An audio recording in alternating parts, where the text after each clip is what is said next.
Alright guys, hey, today we've got Jerry who flew up from Rockport, Texas. Jerry's one of my viewers. He saw that I love Cessna Skymasters, and Cessna Skymasters are really cool aircraft. And today we're going to go out and demonstrate the Cessna Skymaster. A little bit about the airplane itself. It used to be used as a military aircraft back in the day as an observation platform. It was called the O2, and some of them had guns, some of them did not. Push puller, we often called the Mix Master. And we're going to go out here, take off on runway 33, go up high, do what's called a autopilot stall single engine, and we'll talk about some of the other things unique to this particular airplane as we're going. So come along. Temple traffic, Skymaster 31 X-ray, taxi runway 33 for departure.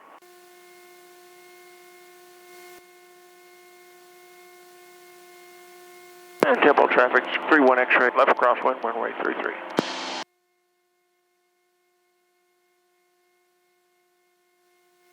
Okay, we got basically Cavu here, bud. Okay. We're going to take it up to $5,000. Yeah, I like it. I like the fact we got clear blue and 22.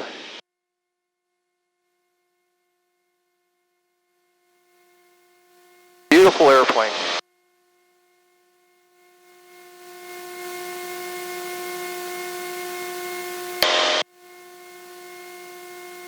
So while we're climbing up to altitude to demonstrate this autopilot stall that we're going to do, why don't you tell me a little bit about where you got the airplane from?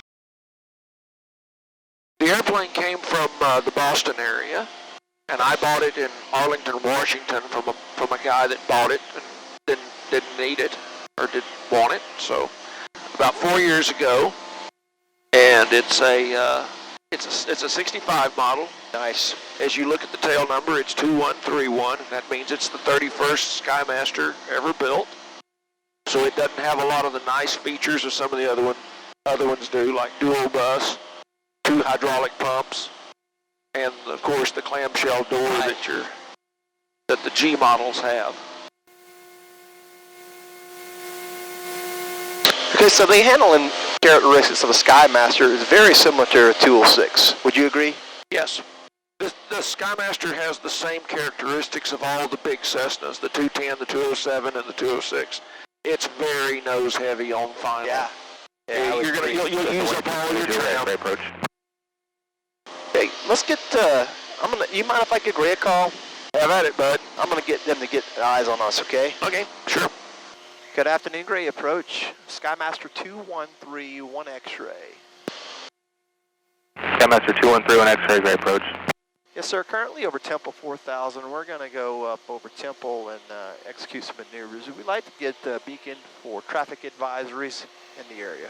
We'll be returning to Temple for 2131 X-ray.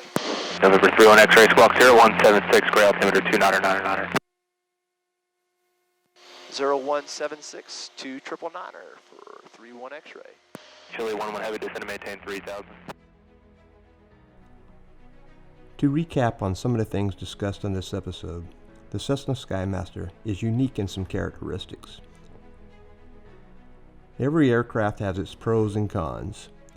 As stated before, if a pilot gets his or her multi-engine class rating in this aircraft, that pilot will have a centerline thrust limitation restriction on his or her pilot certificate. Unlike an engine failure on a conventional multi-engine airplane that experiences an asymmetrical yaw tendency after an engine failure, pilot in a Cessna Skymaster will not experience that said yaw tendency. But the rear engine is the critical engine due to the design of the aircraft and because the rear engine can fail with only a subtle indication and can go unnoticed in a critical phase of flight, such as takeoff. That's why it's important for the pilot to lead off with the rear engine on the takeoff roll to ensure that it is making good power.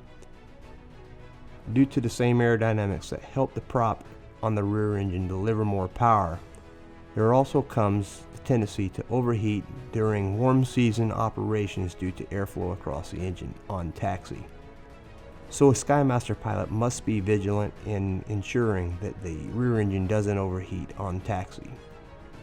One final unusual thing about the Skymaster, as mentioned before, is the immediate action items for an engine failure after takeoff.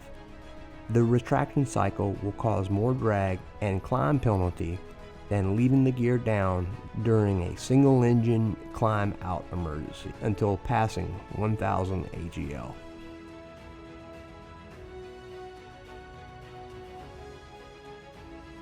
This concludes part 1 of 3 films that I'm going to release in the near future regarding the Cessna Skymaster. In part 2, Jerry and I will go over how you can actually get this aircraft into an autopilot stall while operating above single engine service ceiling. And in part 3, I'll cover some traffic pattern tips, Bach landing and recovery, as well as elevator trim stall recovery techniques. I believe it is a true blessing to live in a time in human history where mankind can take an eager craft to the sky. Whether it's flying an R-22, float plane, or serving as a captain on a business jet, I love everything about flying with all of my heart and with all of my energy.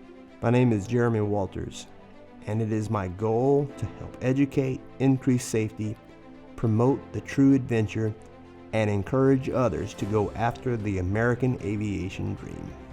I appreciate every viewer's support and ask you to continue to support by subscribing and sharing these films with those of you who share this intense love that we in the family of aviation share. Join me next episode as Carlos and I take a beautiful Piper Meridian out for a quick flight over to College Station, Texas and back. Until next episode, fly safe, keep learning, and never give up on a dream. So long.